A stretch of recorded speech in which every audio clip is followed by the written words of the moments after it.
So we have a viewer from Pine River who wants to talk about the Enbridge Sandpiper pipeline. Viewers wondering whether or not there's been any word from the PUC, and also more generally whether or not this kind of pipeline issue will get any legislative action. Anybody want to take a run at that? Know something about that pipeline issue? Sure, I can. Senator Nelson? Yes. That does not go through my district, but this is an important issue for all of Minnesotans.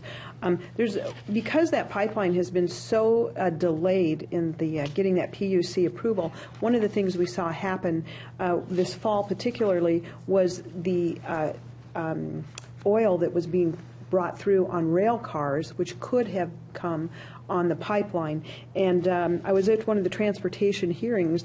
Had that pipeline been in place, it would replace 300 unit trains a day of the oil that is being shipped from our neighbor to the west. And what that massive amount of oil coming through on the freight on the rail is, it's really clogged up the rail lines, and it's posed safety issues for communities along that line. And then it also has caused commodities not be able to get to where they need to be as well. So it's costing our farmers. It's a safety issue. And then, of course, there was the propane issue, people not being able to get propane. So really, I think this is long overdue, and I'm hoping that the governor will encourage a speedy resolution on this. And Minnesotans really need to get this pipeline. They needed it yesterday.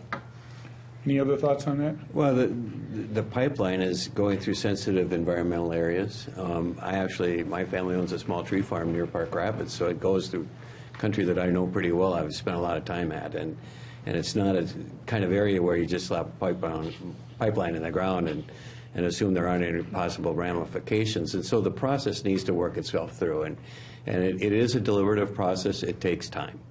And I trust those processes. I think the state of Minnesota has a long history of taking care with these sorts of issues. I trust the people who are working with it, and it will receive a full hearing. It wouldn't be 300 unit trains. That's a lot of rail cars. But yes, hopefully that whatever pipeline, the pipeline does hold the potential to reduce some trains. But we got to remember those trains are still going to come through. And I sit on the Transportation Committee, we spent a lot of time examining the ramifications of the trains that are coming through, especially on the main line and the BNSF. And I think a lot of our communities are at risk. We need to be vigilant about making sure all steps are being taken to make sure that we can secure their safety. And likewise with the pipeline, there can be safety issues with the pipeline too. And so these aren't to be taken lightly. We be deliberate, be thorough, and make the appropriate decision. And so let's make sure we do this well as well, well too. And I agree with that. And I also sit in transportation in the Senate, and we have been taking a close look at the rail capabilities, and we do have a clog and a delay there. So we know that we're going to have to do something in terms of addressing the expansion of rail, if that is an opportunity. But either or, both options to deliver oil they certainly both have risks. So we certainly want to look at that from a safety standpoint. We've been looking at that since last session. We've had hearings, we've had bills, and I think we're going to continue to work on that and probably come up with something that we can all support. Representative Anderson, any thoughts? I'm very concerned about the safety side of it. Through my district that I represent, we have a railroad track that runs right through the middle of the district, and a lot of my constituents are concerned about all of the rail cars, what they're hauling, and what that means for their safety through these residential areas. Stay tuned, I guess, right?